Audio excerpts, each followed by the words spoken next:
Good to be with you. I'm Tony DeCopo. The breaking news right now. Firestorm, flames raging out of control across Georgia and Florida tonight. Tens of thousands of acres burned.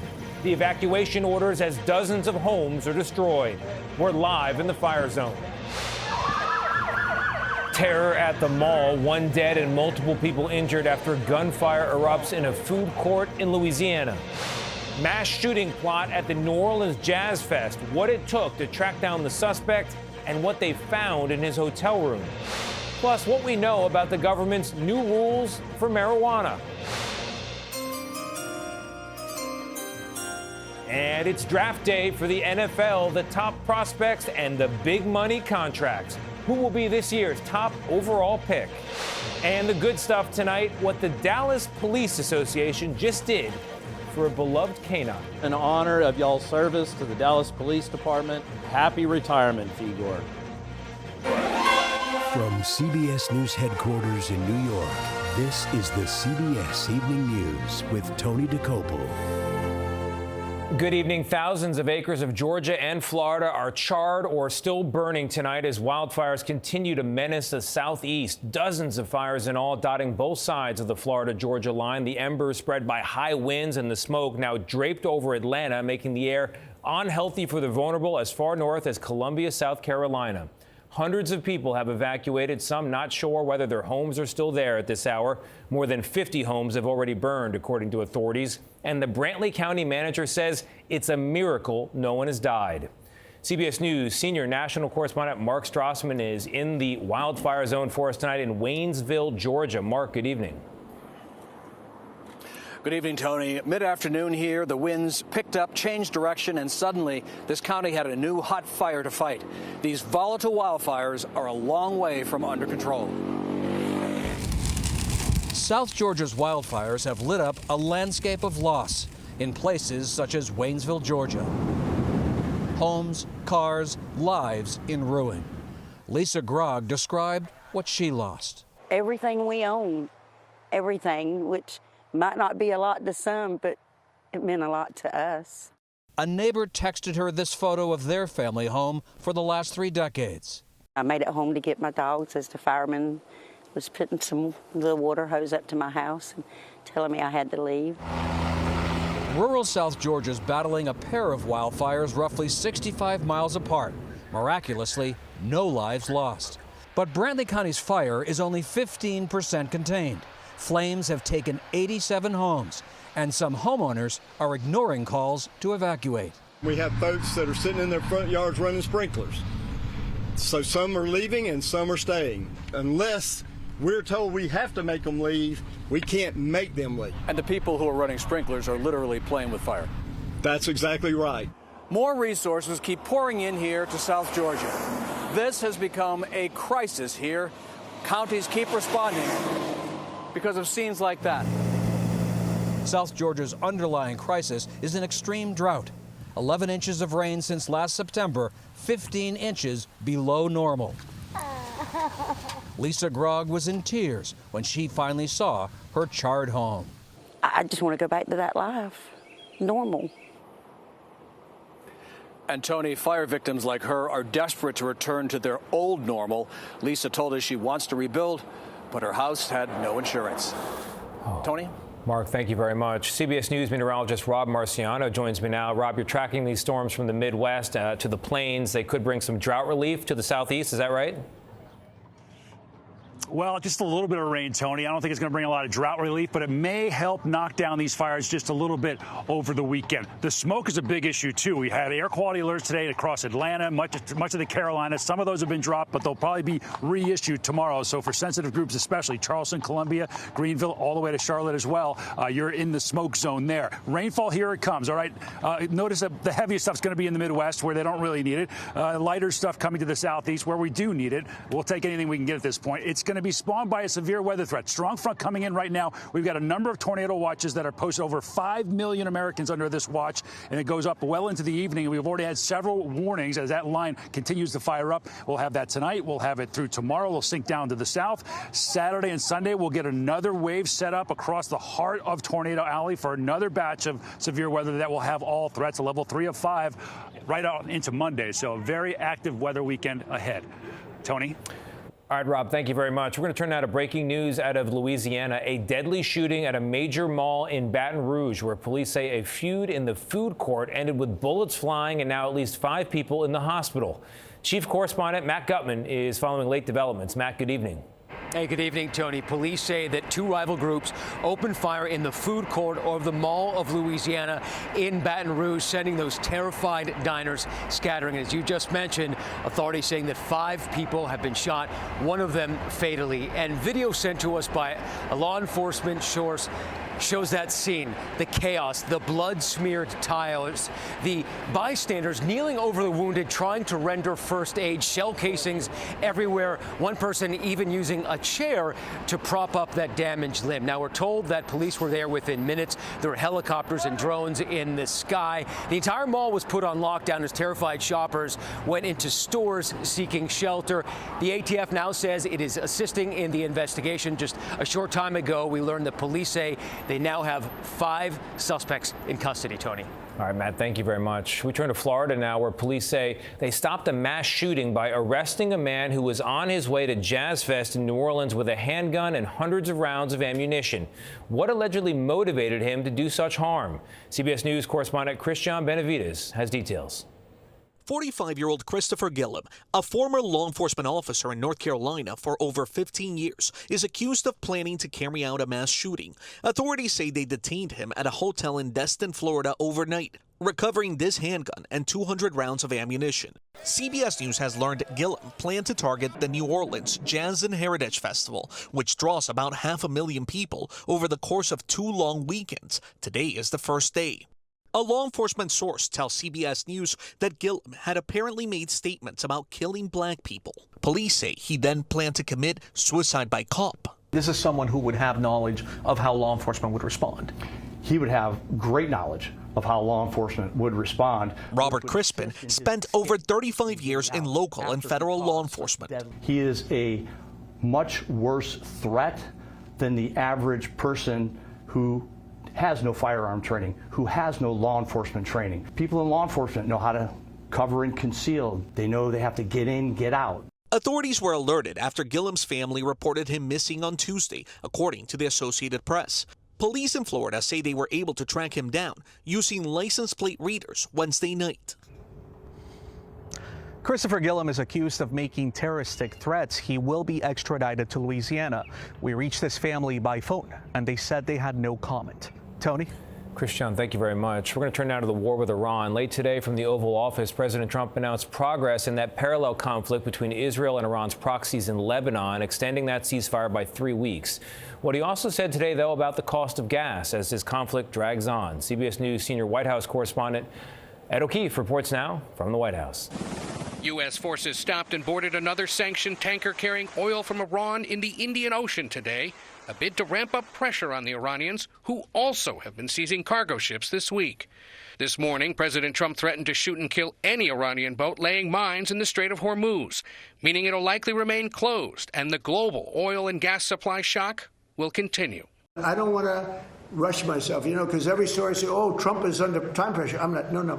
Now, in an open-ended ceasefire, the president insisted he isn't in a rush to get back to the negotiating table. I don't want to rush it. I want to take my time. We have plenty of time, and I want to get a great deal. Pressed by reporters to explain how the war, which he predicted would last 4 to 6 weeks, is now in its 8th week with no clear end in sight, a visibly irritated president compared it to Vietnam, which lasted nearly 20 years. You're such a disgrace. Did you hear what I just said? Vietnam. How many years was Vietnam? The war with Iran is also proving unpopular. New polling shows 68% disapprove of the way Trump has handled the war and the economy. If you need more time, does that mean Americans should anticipate spending more on gasoline for the foreseeable future? For a little while. And you know what they get? How long? You know what they get for that? Iran without a nuclear weapon. House Democratic leader Hakeem Jeffries said Iran has the leverage now, while the administration still lacks a clear strategy. Iran's in a stronger position now than it was before Donald Trump started his reckless war of choice. And the American people are worse off, particularly as it relates to the skyrocketing gas prices.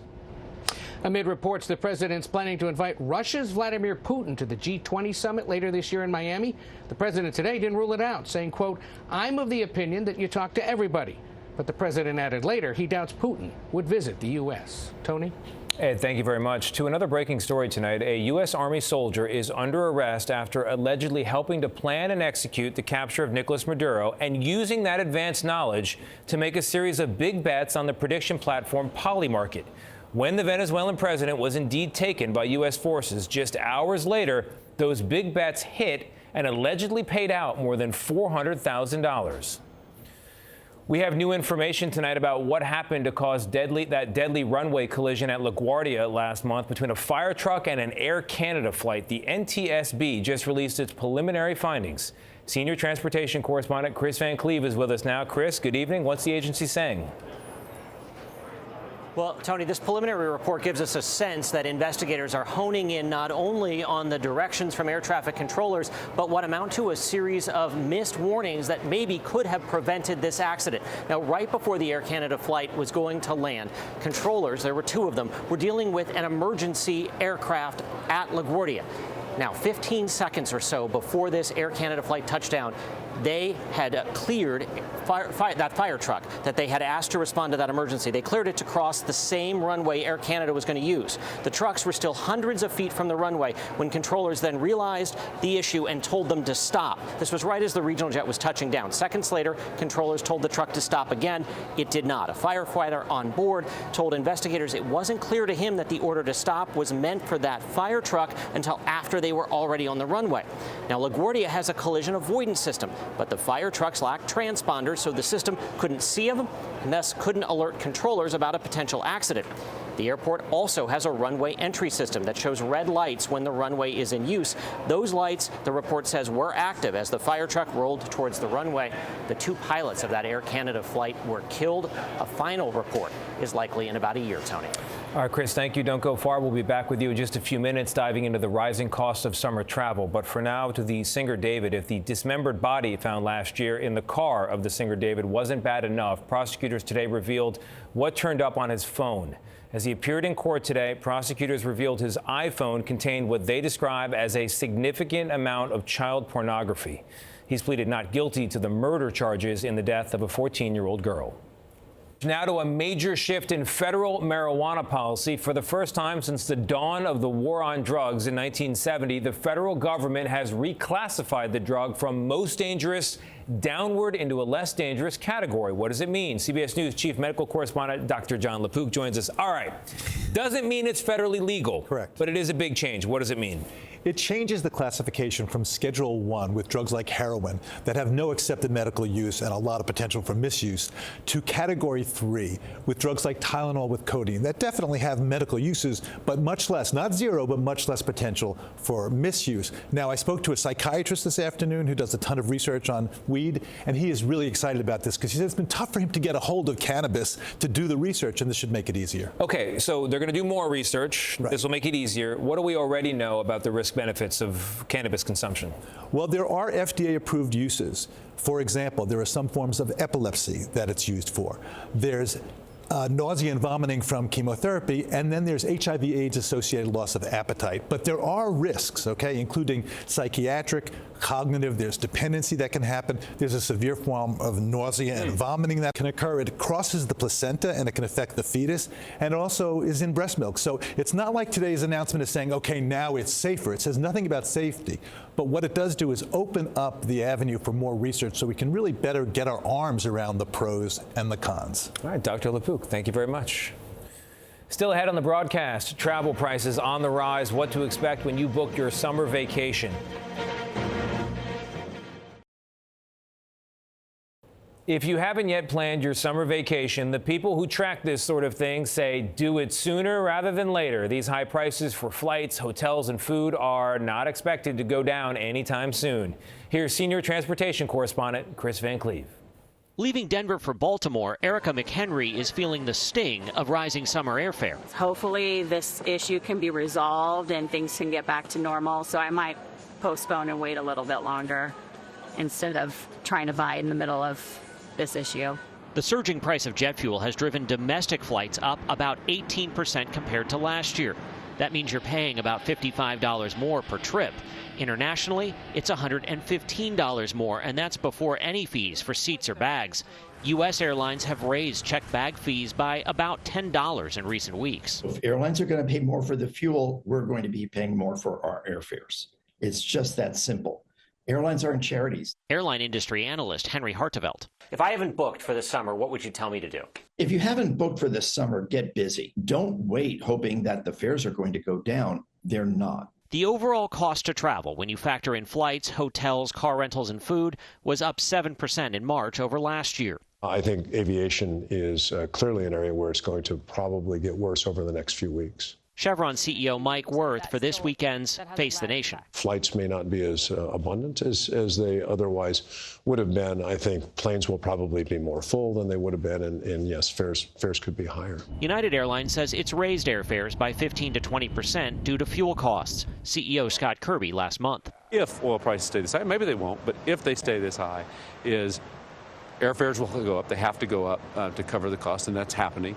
That will lead to somewhat less demand. Airlines are now cutting flights that can't make money due to the fuel prices, cuts that could also drive fares higher. Chris Van Cleve, CBS News, Phoenix. Up next, the NFL draft gets underway in Pittsburgh. What kind of money are we talking about for the players selected? Stay with us.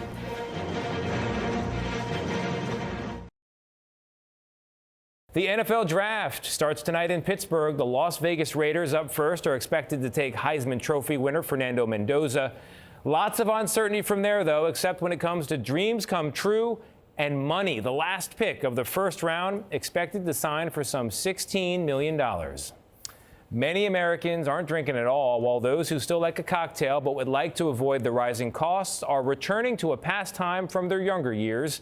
Pre-gaming. According to the Wall Street Journal, it's back in a big way, downing an extra drink at home to save when you're out. One survey found about a third of adults now do it.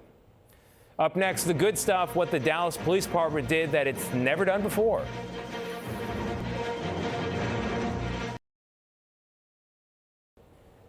We're back with the good stuff. In nearly 30 years on the Dallas Police Force, Corporal Scott Jay has been in some dangerous situations, but nothing quite like one night in April 2023.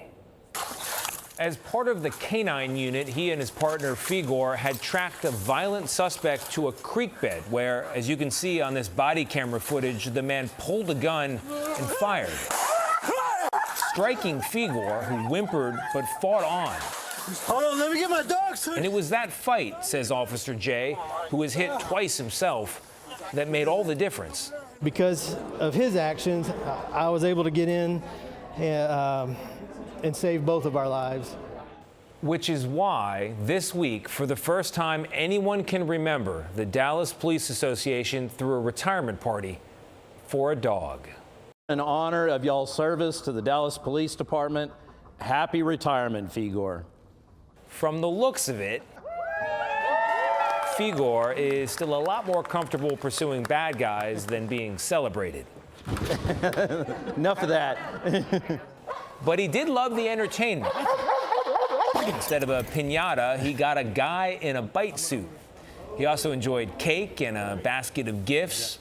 But instead of a card, his colleagues got him some belly rubs. Officer Jay and Figor have been a team since September of 2022, and now, after 200 deployments, Figor can look forward to the good life. He's retiring to the country. He's going to live on Officer Scott's 20-acre ranch. No longer his partner, just his dog. That's another day in America. I'm Tony DeCopel. Thank you for joining us. We'll see you right back here tomorrow as we broadcast from Washington, D.C. Good night.